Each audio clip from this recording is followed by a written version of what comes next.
Right, hello and welcome to episode 13 of the Hive. Got Lorna Leeson, Joe Dodds and me, Joe Moffat.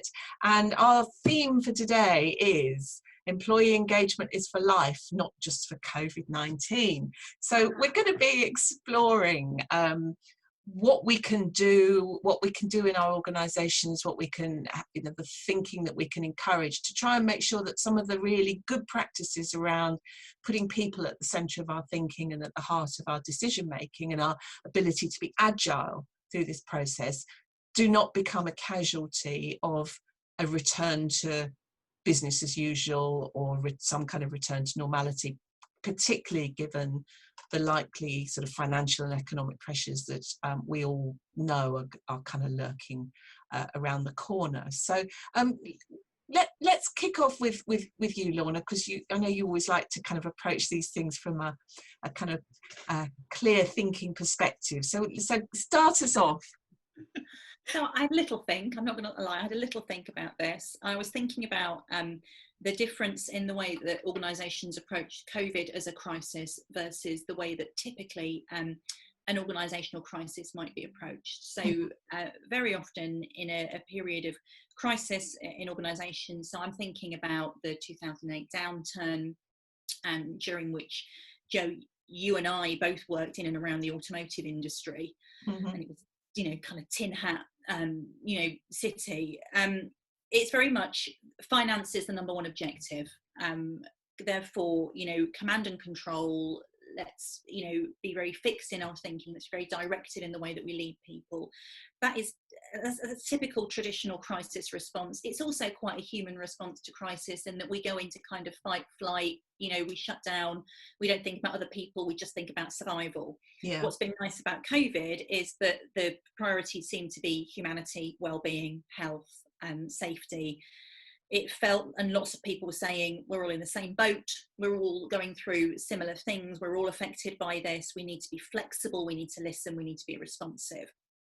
And I suppose my challenge to the business community would be, what's stopping you from keeping those parameters around the way that you address any crisis, let alone business as usual. You are probably going to have to make some tough decisions about what's the size and shape of our business, where's our head office, how do we structure ourselves, what's our product offering to people, but you don't have to go back into the traditional mindset to do that. Joe, what do you think about that? It reminds me of many years ago, you'll remember in Engage for Success, the national movement around employee engagement, we had an example of an organisation that said to us that they'd put their employee engagement programme on hold because they had some restructuring to do. And yes. We were like, oh no, it's now particularly. And that you can see that, as you said, we've had this time where we've, well-being has definitely been the theme. It's come out everywhere, hasn't it, in terms of the focus. And it was quite easy to sort of do that because we had this thing happening. And talking to some people in the last sort of week or two, as we're starting to come out of lockdown all around the world in different ways at different times with different rules, it almost feels like it's a much harder situation now than it was when it was quite black and white, in terms of you can't go out and business has completely changed. We're now feeling our way, and it's just so important that people don't put these things on hold. As you say, they don't forget all the sort of way that they were and the benefits that created in terms of people going the extra mile and really sort of being behind whatever was happening within the organisation. The minute you sort of drop all of that and start, as you say, being much more command and control, all of that benefit and all of that sort of involvement is just going to go away. So, really important.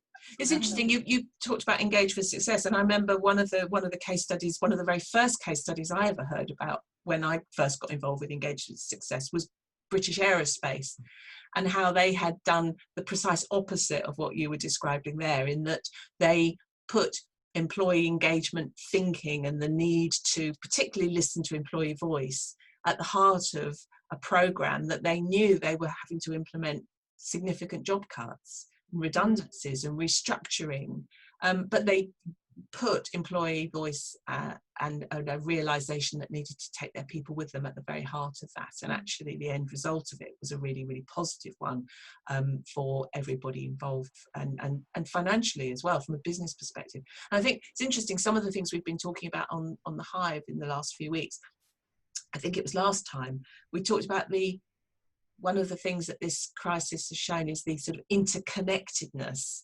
of business professions, our work lives, our community lives, our family lives, all of these things interact and impact on each other, and the multifaceted nature of us as human beings as well, that we're not just workers on the one hand and mums or dads or sisters or brothers or parents or whatever on the other, but we are multifaceted. And I think organisations need to remember we're not going to unravel that interconnectivity, and the advocacy of companies whose people have the right thing done by them is really important. I mean, you look at the fuss around BA in the last week. You know, they're not.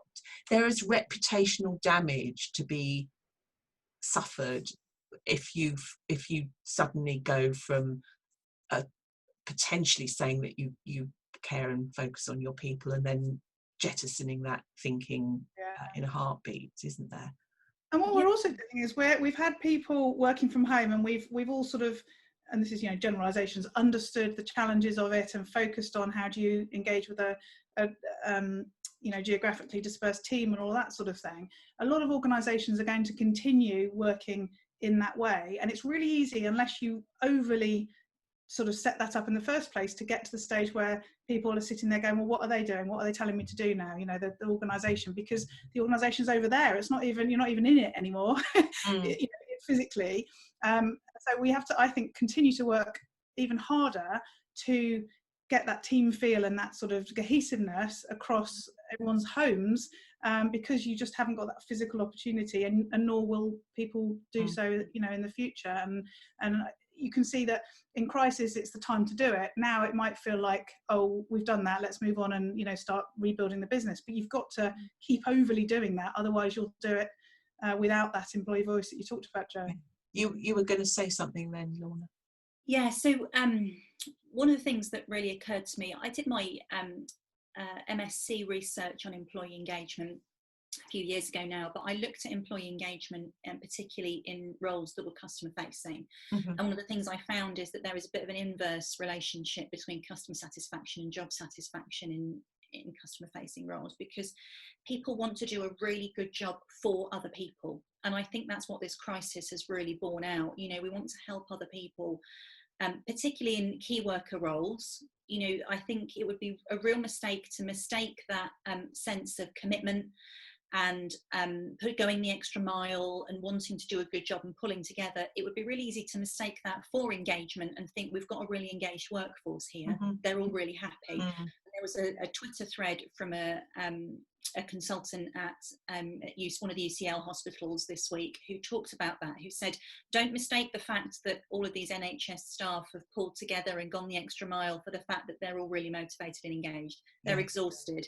They're worried about what's coming. They see the writing on the wall. They've been doing this for ages. We still don't have the resources we need. That's amplified in key worker organisations in the NHS, but it's not a problem that doesn't exist elsewhere. If you're looking to make a restructure, you're talking about making cuts or changing the way work's done, people will be looking and going, I'm so tired from all of this, and now what? And I think you can test that commitment too far unless you start to put some real long-term things in place. Interesting that, because that plays, we've talked in the past about the importance of purpose and how valuable purpose is at engaging people. But that also has been borne out again, actually coming back to Engage for Success movement, did some research a few years ago about engagement with not-for-profits. And it was essentially the kind of core of that report was, yes, I am engaged with the purpose of the not-for-profit I work with. You know, I'm engaged with the charitable aims of the charity that I work for. But I still want to be properly managed. I still want to be properly led. So engagement with the purpose, in your example, engagement with patient care, but doesn't necessarily mean I'm engaged with my employer if they don't do right by me. And that's, that's really, really important, isn't it? Yeah, absolutely. So I think being mindful that just because people have rallied together and done some incredible things over the past 3 months doesn't mean that you've got leeway to now push it even further and not continue the really good work with engaging. Yes, absolutely. And Jo, don't forget about being agile, I guess, as well, isn't it? That sense that the crisis has forced people to be very agile as organisations and embrace an agility. You wouldn't want that to be lost, would you? No, exactly. I mean, we were sort of using the NHS, which obviously is very complex, and we wouldn't, presume to be able to explain any of it. But saying, decisions have been made in the moment that needed to be made, that perhaps in the past wouldn't have been made because that crisis wasn't there.